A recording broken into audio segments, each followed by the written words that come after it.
Okay. Hello, everyone.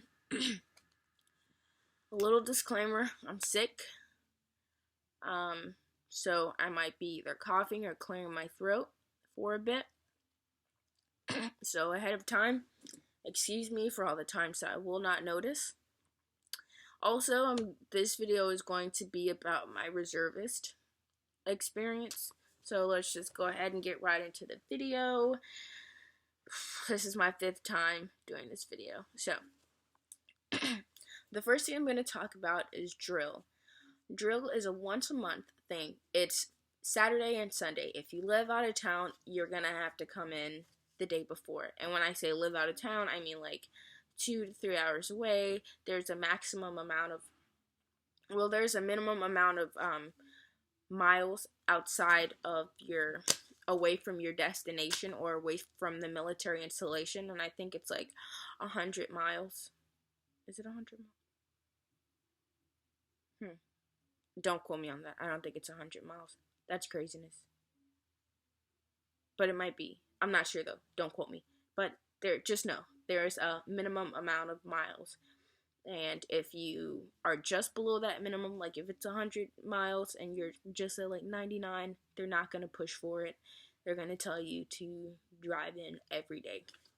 And they're not going to give you berthing, which is just a place to sleep for the weekend. Our command makes those people sleep at a hotel. Well, they don't make them, but they give them housing at a hotel, which is near the base. And your drill is just, like I said, every month, once a month, for 2 days. So, let's get into the requirements as a reservist. As a reservist, you're required to be in good medical standing. You're required to be in good physical standing, dental standing, and your records have to be up to date. And when I say your records have to be up to date, I mean like the annual training courses that they make you do, like the bystander intervention or the drug abuse and the alcohol abuse. Those classes need to be completed, and you have to have like the there's a certification. You have to have like a certification for it. I didn't print mine out because my command just has like a green list, and we sign the paper. And if you sign the paper, then they'll just update you in their system, and you'll be okay. You'll be good to go. So, good dental standing.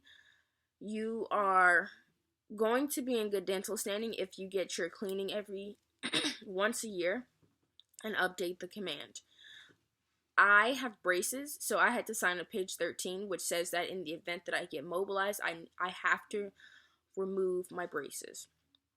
So, I'm at a level 2 right now. I'm not a level 1 just because of my braces, but that can easily go from a level 2 to a level 1. It just lets the command know that there are some hoops that individual may have to jump through in the event that they get mobilized. So, that's for medical, that's for dental. For medical, it's something different. There is green or red, and there's 1, 2, and 3. So, your medical readiness, your medical readiness, I'm not sure if there's a 1, 2, and 3 for medical. I'm pretty sure there's just a green and a red. So, for my medical readiness, I was a red recently because I had fluid on the knee. So, I was on crutches. I couldn't extend or flex my knee completely. So when they saw those crutches, they all automatically put me on TNPQ status, temporarily not physically qualified, and that just means that I cannot be mobilized. It also was problematic when I was trying to go on my AT, which is my annual training, and with that, you can't leave the country, and my AT was in Europe. Luckily, we got it pushed through, and I was off the crutches by the time, the date came, but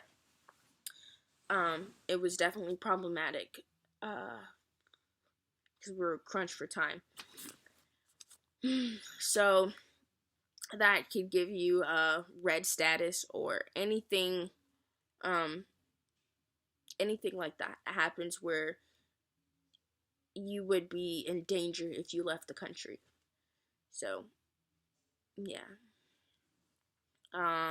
But you'd have to be cleared by a doctor. It was this whole thing where I had to go to like the doctor, go to the NAS, go to the doctor, go to the NAS.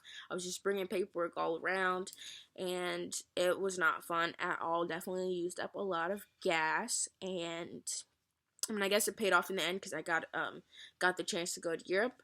So that brings me to annual training. Your annual training is a once a year thing. It's going to be for 2 weeks. Mine was for 12 days, so that's approximately 2 weeks, and they were okay with that. So mine was in Europe, and it was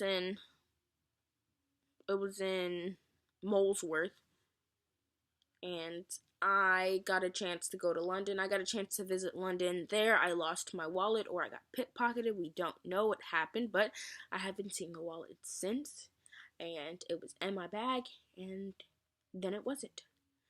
So, I lost my wallet. So with that, I also lost all my IDs and all my credit cards, and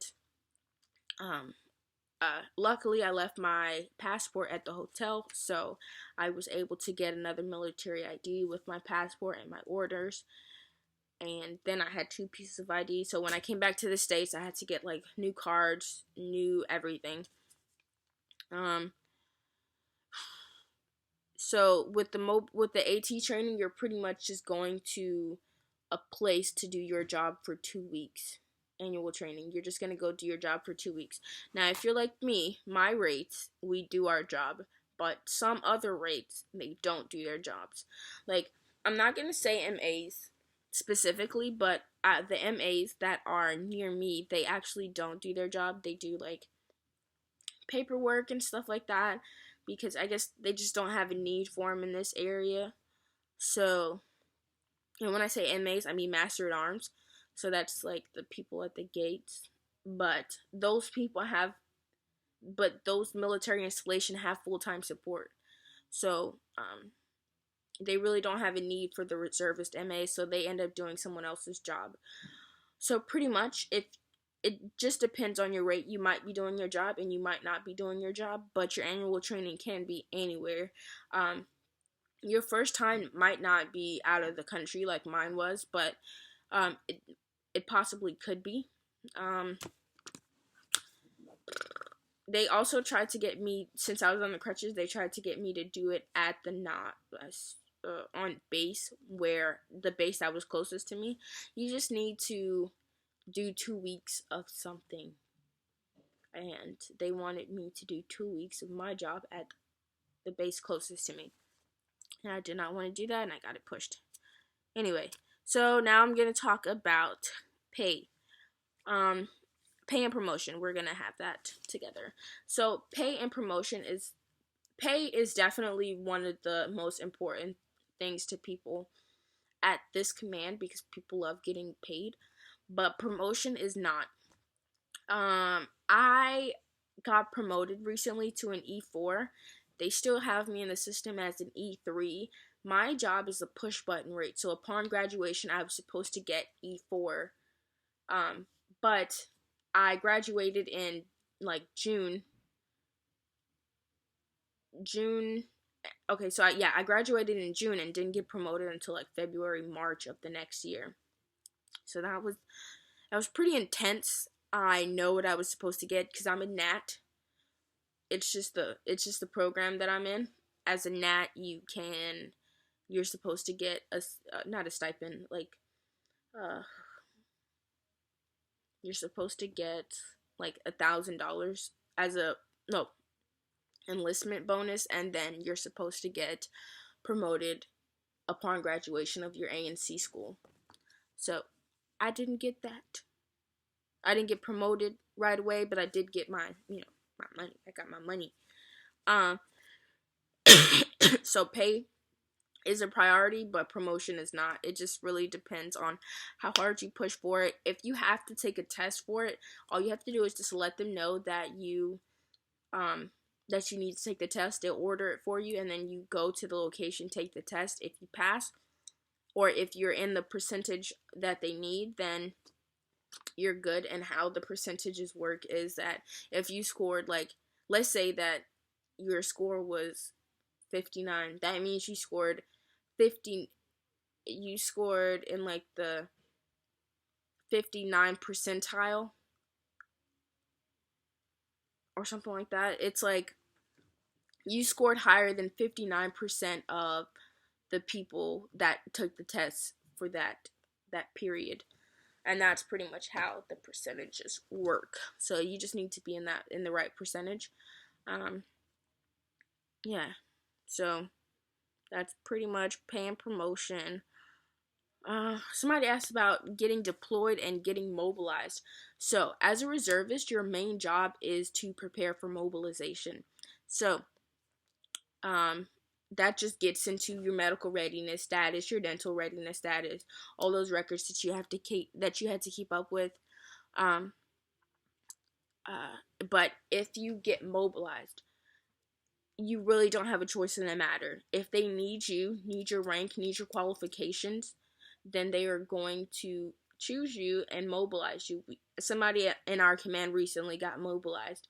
So you're pretty much put on active duty status for an extended period of time, however long they need you. And I mean, it's wherever they need you. You really don't have a choice in the matter.